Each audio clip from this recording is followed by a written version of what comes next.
चलो अच्छा क्वेश्चन करते हैं। देखो पहला क्वेश्चन स्टेटमेंट वाला है। क्या कह रहा है स्टेटमेंट वाला क्वेश्चन? कह रहा है कि when a capillary tube is dipped into a liquid, the liquid neither rise nor fall in the capillary, the contact angle may be zero। क्या कॉन्टेक्ट एंगल जीरो बताया था मैंने? कॉन्टेक्ट एंगल क्या होता है? थीटा होता है कुछ ना कुछ। एच जी के लिए अलग होता है और वाटर के लिए अलग होता है। तो पहली स्टेटमेंट क्या हो गई? दूसरा देखो, contact angle between the solid and the liquid is a property of a material of a solid and liquid है। तो ये सही। कॉन्टैक्ट एंगल किस किस के बीच में होता है? सॉलिड और लिक्विड के बीच में होता है। ये एंगल थीटा होता है। ठीक है।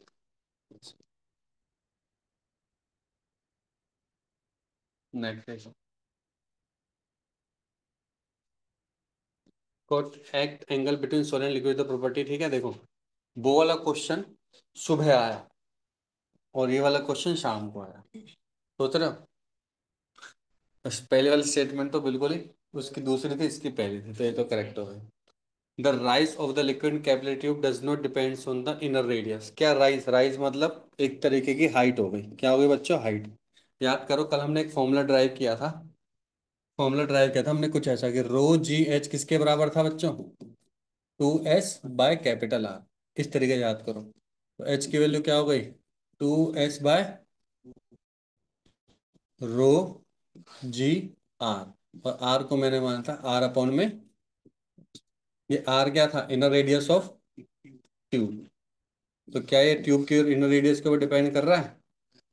कर तो रहा है। तो करेक्ट आंसर है। दोनों स्टेटमेंट क्या हो गई? करेक्ट हो गई। ठीक है। नेक्स्ट देखो, ये भी स्टेटमेंट वाली क्वेश्चन है। इसने बोला when the speed of a liquid is zero everywhere, जब प्रेशर डिफरेंस होगा इतना। वो तो होगा ही होगा। कैसे? कौन सी इक्वेशन होती है? बर्नौलीज। बर्नौलीज इक्वेशन क्या कहती है? P rho ji h half rho we one. ठीक है। दूसरा क्या हो जाएगा? पी टू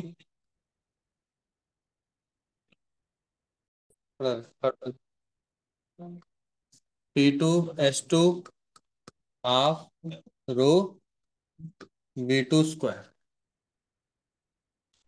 इसमें मतलब velocity zero everywhere. Everywhere velocity zero, तो ये भी खत्म। ये खत्म। P one minus P two कितना बचेगा? ये इक्वेशन आ जाएगी। S two minus H one. पहले वाला तो क्लियर है। ठीक है।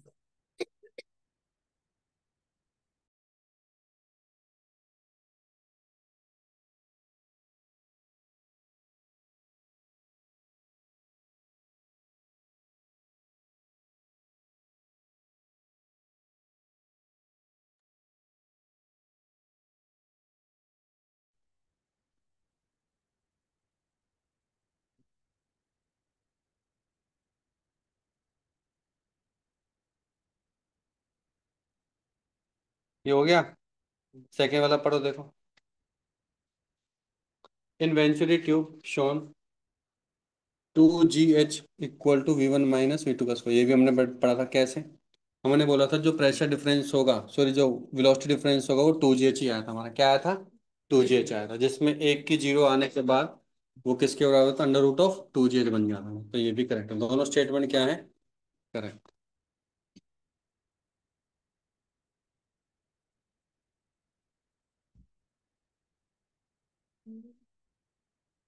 Next.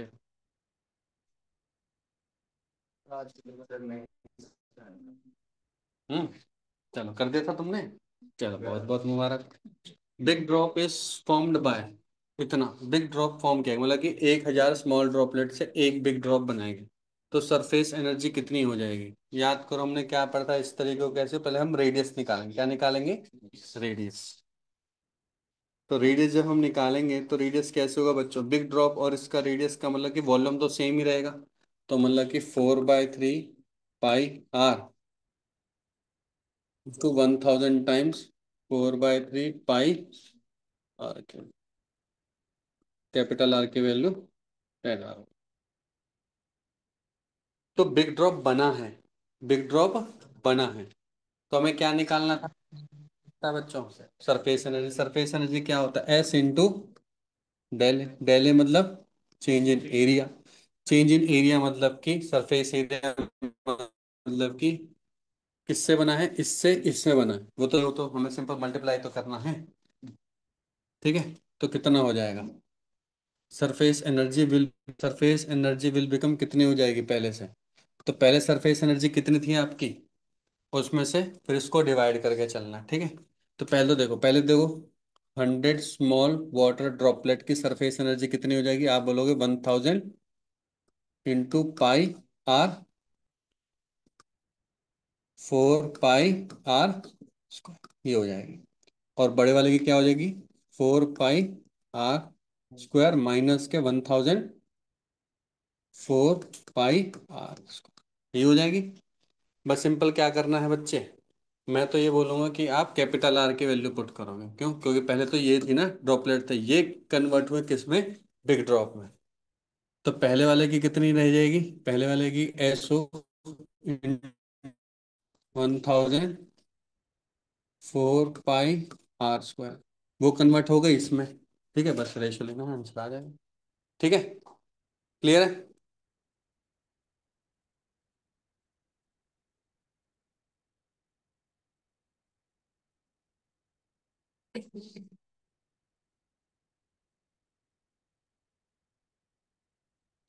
A small spherical ball of radius r falling from a viscous medium, viscous medium का मतलब यहाँ पे विस्कोसिटी है, ऑफ नेग्लिजिबल डेंसिटी, डेंसिटी है। ठीक है, जिसके टर्म में वेलोसिटी क्या है? वी है। विस्कस फोर्स है, नेग्लिजिबल डेंसिटी, वेलोसिटी वी है। अनदर बॉल सेम मास है लेकिन रेडियस क्या है बच्चों? ट्वाइस है, following with the same viscous medium की डेंसिटी, टर्मिनल वेलोसिटी निकालना। ठीक है, टर्मिनल वेलोसिटी का हमने कॉन्सेप्ट पढ़ा था, एक बार टर्मिनल वेलोसिटी को याद करो। हमने टर्मिनल वेलोसिटी पढ़ा था कि कोई लिक्विड है, अगर उसमें बॉल मेरी जा रही है तो हमने बोलता है यहाँ पे एक तो mg लग रहेगा, और क्या लग रहा था यहाँ पे? है विस्कोसिटी फोर्स लग रहा था। विस्कोसिटी फोर्स का फॉर्मूला क्या था? 6 पाई n r v, वही टर्मिनल वेलोसिटी वही वाला। ठीक है, और भी कुछ लगता है लिक्विड में? बियॉन्ड फोर्स क्यों भूल गए? बियॉन्ड फोर्स भी लगता है, एफ बी, वो किसके बराबर होता है? रो वी जी, या फिर mass of liquid displace into G, वही क्या होगा? लिक्विड की डेंसिटी इंटू वी। पहले ही बोलते नेग्लिजिबल डेंसिटी है, तो ये पार्ट खत्म। तो इसका लगे एम जी किसके बराबर हो जाएगा बच्चों? डायरेक्टली पाई n r v t। Mass same है, केवल रेडियस का फर्क है। अगर रेडियस और r इंटू वी टी क्या है? मल्टीप्लिकेशन फैक्टर में, तो अगर रेडियस 42 हो जाएगी तो वी टी को क्या होना पड़ेगा? हाफ होना पड़ेगा। सिंपल सा कॉन्सेप्ट, समझ में आ गया? क्लियर है?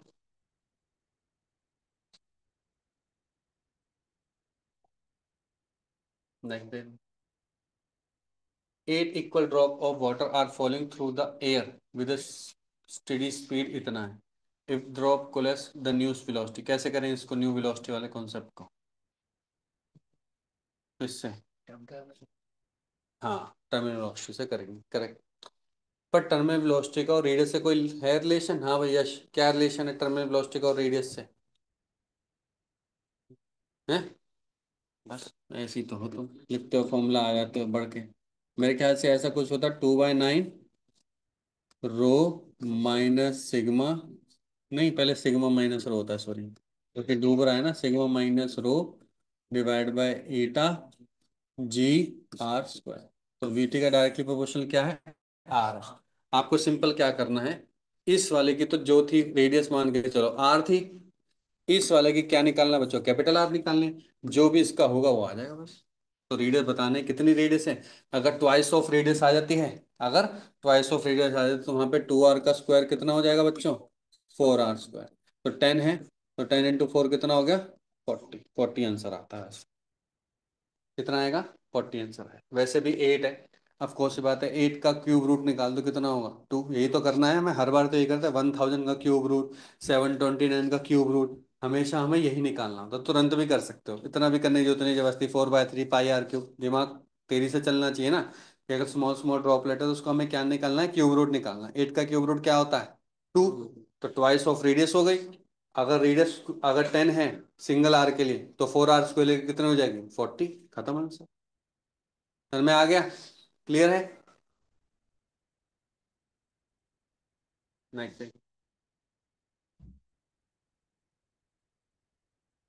Hydraulic automobile lift is design to lift vehicle of mass इतना, the area of cross section of cylinder इतना है। मास गिवन है, एरिया गिवन है, maximum pressure of smaller piston would have to be. एक आपने देखा था, कौन सा लगेगा यहाँ पे कॉन्सेप्ट, हाँ भाई, कौन सा कॉन्सेप्ट लगेगा यहाँ पे, पढ़ो क्वेश्चन। प्रीत है। हाँ भाई, स्मिता, थोड़ा सोचो। तू मत बोले, तेरा नाम स्मिता है।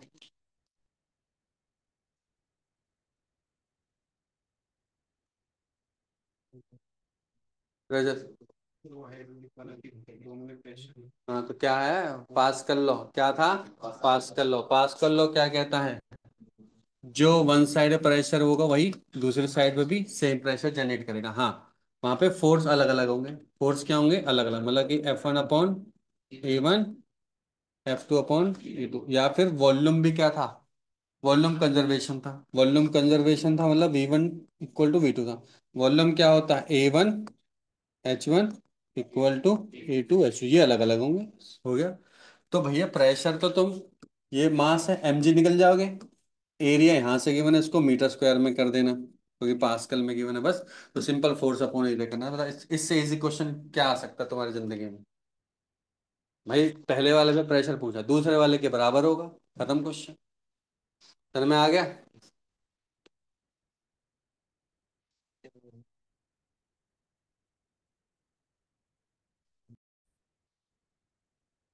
चलो तो देखो, नेक्स्ट देखो।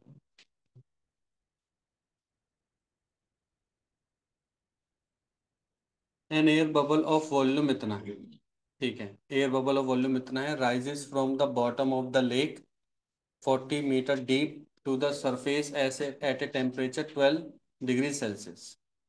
द एटमॉस्फेरिक प्रेशर इतना है, द डेंसिटी ऑफ वाटर इतना है, जी इतना है। There is no difference of the temperature of water at the depth and on the surface, temperature difference नहीं दे रखा। Volume of air bubble when it reaches the surface will be, volume of air bubble. Question तो थोड़ा देखो complex सा है, कि air bubble था, उसका नीचे वॉल्यूम क्या था, ठीक है, 1 सेंटीमीटर।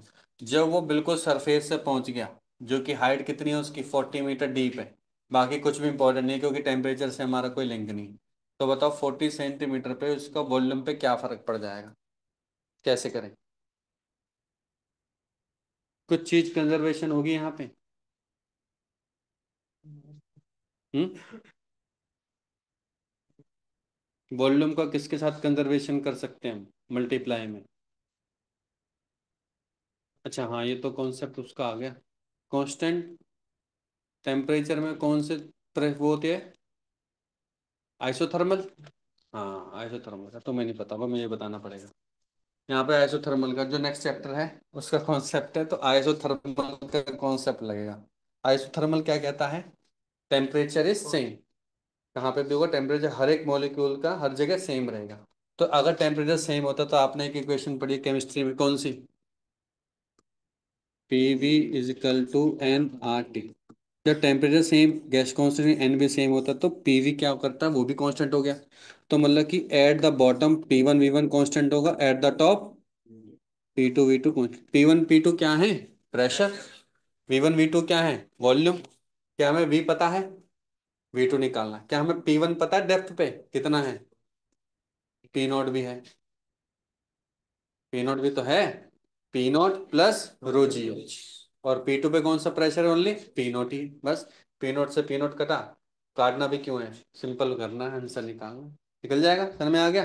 P1 की वैल्यू क्या होगी, P0 + ρgh, और इसकी क्या होगी, ओनली ρgh।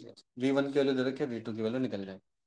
अब इसको ध्यान करा करो कि इस टाइप के क्वेश्चन में आपको इसको वॉल्यूम में चेंज करने की जरूरत नहीं है। क्यों? क्योंकि ये तो रेशो में गिवन है।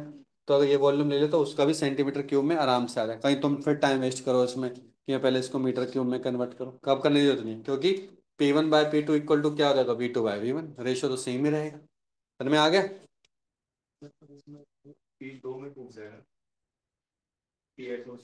हाँ तो रेशो ले लियो ना, दो में टूट जाएगा तो ऐड नहीं करेगा उनको, छोड़ देगा बिना ऐड करे। समझ गए?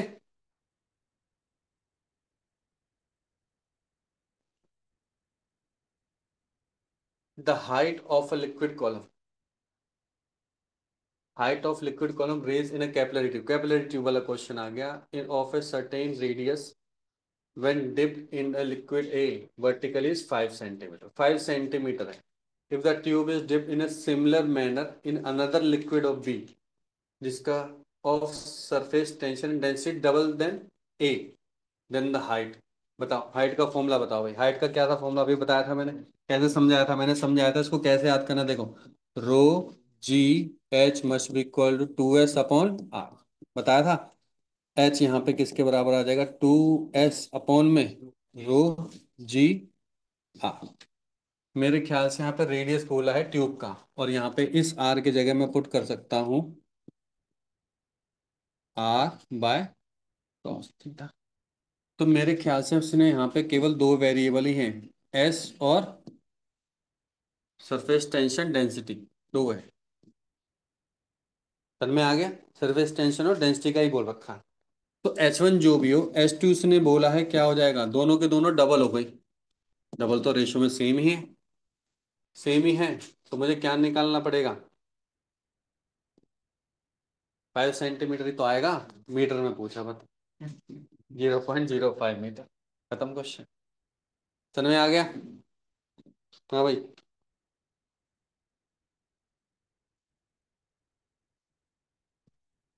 ये तो आप मेरे ख्याल से कर लोगे, कौन से मेथड से करोगे, डायमेंशन एनालिसिस से कर लेंगे हम डायरेक्टली। ठीक है।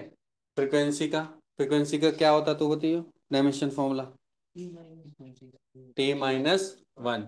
रेडियस का पता ही है आपको, डेंसिटी का मास अपॉन वॉल्यूम से निकाल लोगे। सरफेस टेंशन का क्या होगा तुम बताओ ये,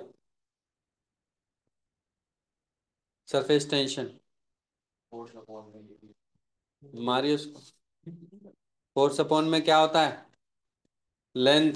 क्या होता है फोर्स अपॉन में, लेंथ। F=SL बताया था ना, मैंने क्या बताया था, जितनी ज्यादा लंबी लेंथ उतना ही ज्यादा फोर्स जनरेट करेगा। तो मैं बोलता F directly proportional to S, F directly proportional to L होता है। F=SL, एस क्या हो जाएगा, F/L। ठीक है। तो फोर्स अपॉन में मीटर, जो भी फोर्स का डायमेंशन होगा अपॉन में मीटर, निकाल लोगे ये वाला। तो 2-3 रहेगा। चलो ये देखो, ये क्वेश्चन अच्छा क्वेश्चन है, ये हम मेरे कर भी चुके हैं मेरे ख्याल से पहले।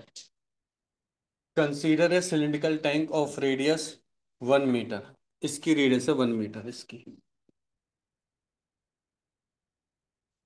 is filled with water. The top surface of water is from 15 from the bottom. There is a hole of the on the wall of the cylinder at height 5 metre from the bottom. हमें क्या याद करो, हमें height से करना था, मैंने बोला था ना कि याद रखना हमें हाइट से ही एच मेजर करना है। तो मान लिया हाइट क्या बन गया बच्चे, ये 10 मीटर।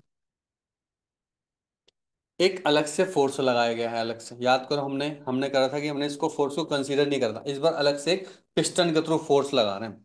तो ये फोर्स भी ऐड होगा जब हम 1 और 2 पे क्या लगाएंगे, बर्नौली इक्वेशन लगाएंगे।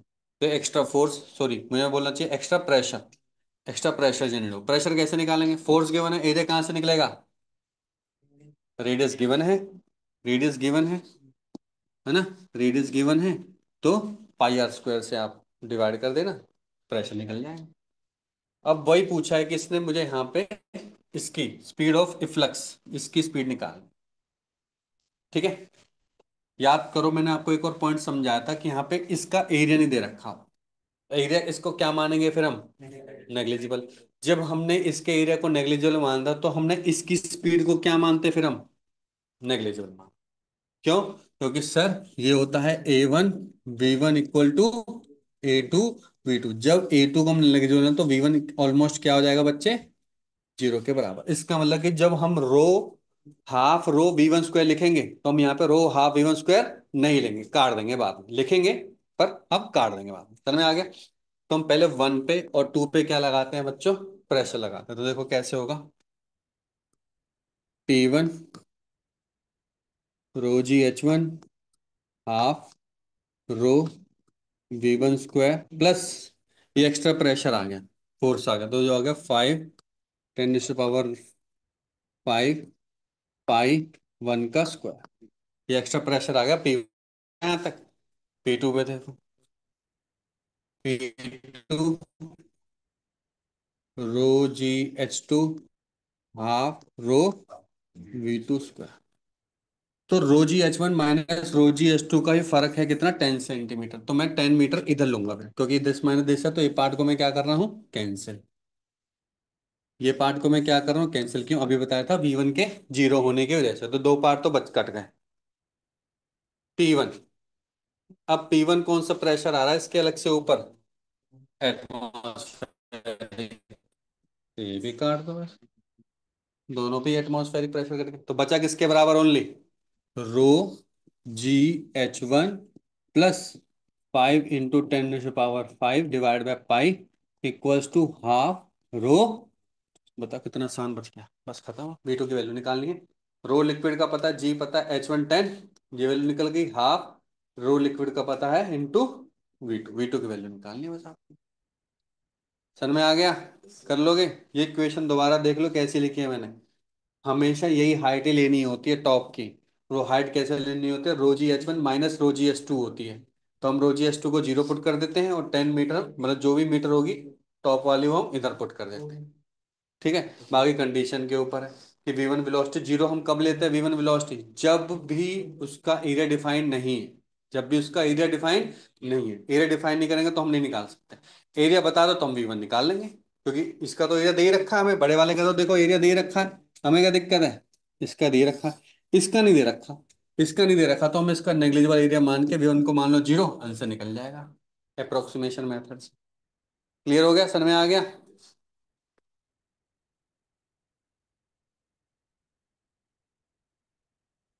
इतने हैं।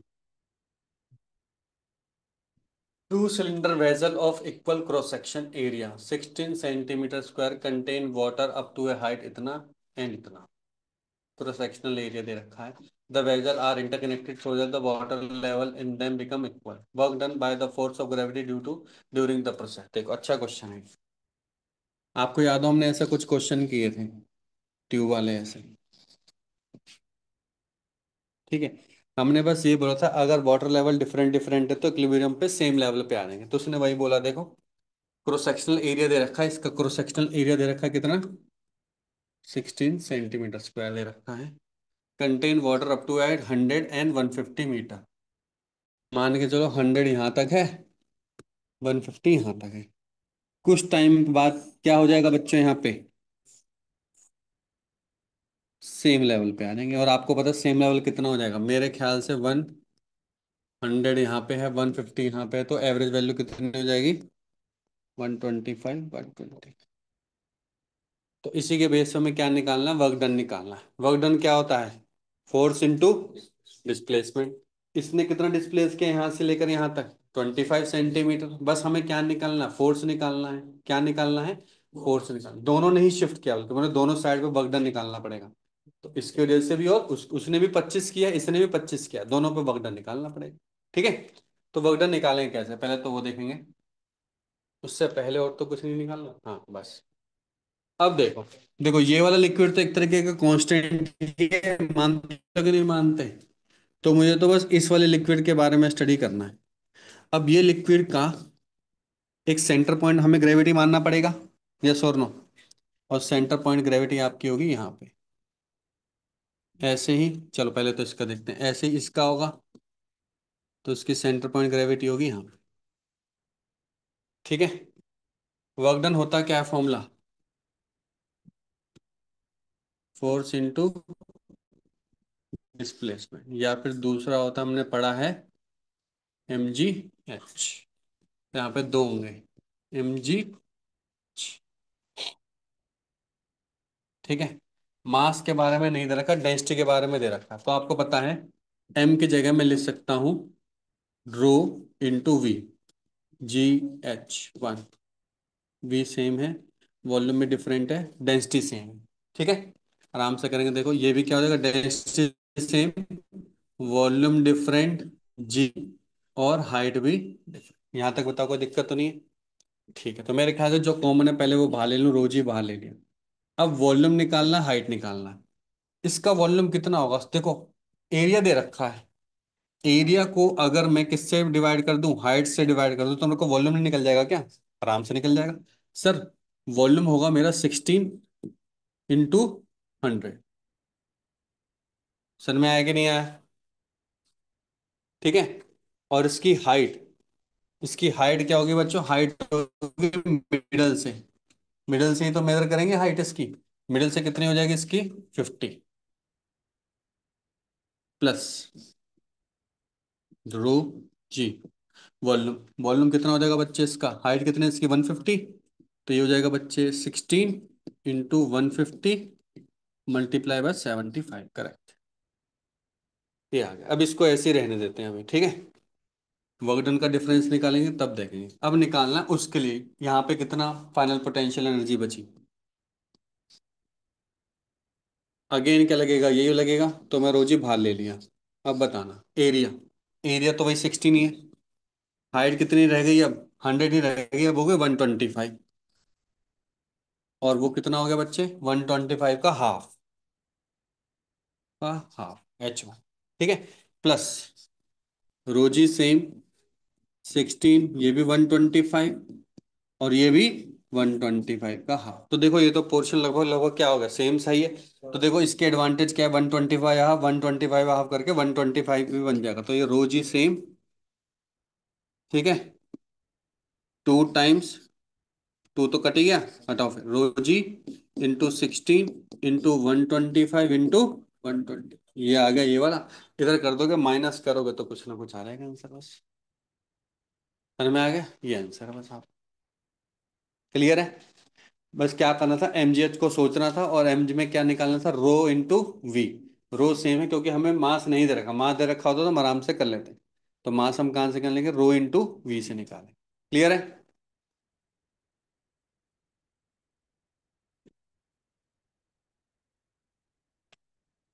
चलो चलो ये भी करते हैं। A drop or liquid density इतना, flowing half immersed in a liquid of density rho, surface tension इतना, the radius of the drop, radius of the drop। तो देखो फिर वही बात है इसके अंदर, सरफेस टेंशन दे रखा है, एम जी कहाँ पे है? नीचे। अगर डेंसिटी है तो कुछ ना कुछ म्योन फोर्स होगा, और लिक्विड की वजह से सरफेस टेंशन भी फोर्स होगा। होगा कि नहीं होगा? इसका मतलब कि, और फ्लोट कर रहा है, इसका मतलब कि मैं डायरेक्ट ले सकता हूँ M G equal to F B plus F S. Clear है यहाँ तक? ठीक है। मास को हम क्या लिखेंगे? उसकी डेंसिटी दे रखी है, लिक्विड की ये दे रखी है, मास की, a drop of liquid of density rho है, is floating in a liquid of density, ये तो लिक्विड की है। लिक्विड किस में जाएगा आपका? बाउंड फोर्स में। मैं किसको लूंगा? रो को, अपने ऑब्जेक्ट। ऑब्जेक्ट का हो जाएगी density rho into volume V into g, mass of liquid displace ये भी होगा, sigma volume of liquid displace into g. और एफ एस क्या होता है? S into L. पूरा का रेडियस कितना है? 2 पाई आर, तो हो जाएगा एस इंटू, रेडियस दे रखी है, रेडियस तो निकालनी ही है, आर ही निकालना है हमें बस। अब क्या निकालना है? आर निकालना। इमर्स्ड है ना? इमर्ज कहाँ पे है? हाँ हाँ, सही है। ठीक है। अब अब ये वी और वीएल, तुम बताओ क्या होना चाहिए वी और वीएल? वी क्या होता है? Total volume of object. VL क्या होता है? Volume of object displace by water. तो क्या होना चाहिए? हाफ होना चाहिए। क्या हाफ, कौन हाफ होना चाहिए?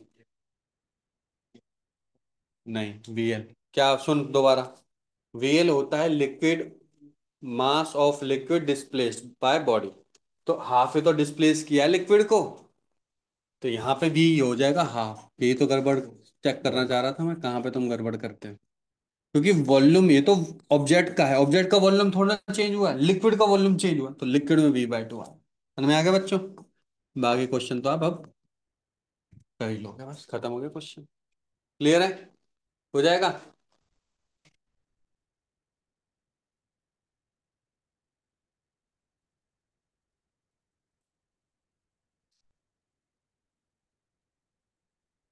N air bubble of negligible weight having radius rises R radius rises steadily through a solution of density इतना स्पीड coefficient of Scott, ये तो आराम से कर लोगे। क्या बोला इसने, ध्यान से देखो। Air bubble of negligible weight है, ठीक है, हैविंग रेडियस इतना, rises steadily through a solution इतना, विद स्पीड इतना। स्टेडली बोला तो कांस्टेंट वेलोसिटी, कांस्टेंट वेलोसिटी का कॉन्सेप्ट क्या होता है, टर्मिनल वेलोसिटी। क्या होता है बच्चों, टर्मिनल वेलोसिटी। तो टर्मिनल वेलोसिटी वाला कौन सा विस्कोसिटी का क्या था फॉर्मूला, 6 पाई N R। अब ये किसके बराबर होगा बच्चों, M × G के। M की जगह आप क्या पुट करोगे, ρ × V, और वहीं से निकाल दोगे वॉल्यूम मार के कुछ ना कुछ। ठीक है, क्योंकि डेंसिटी का लाना है ना कॉन्सेप्ट, डेंसिटी बोल रखा है इसने। ठीक है, समझ में आ गया, कर लोगे।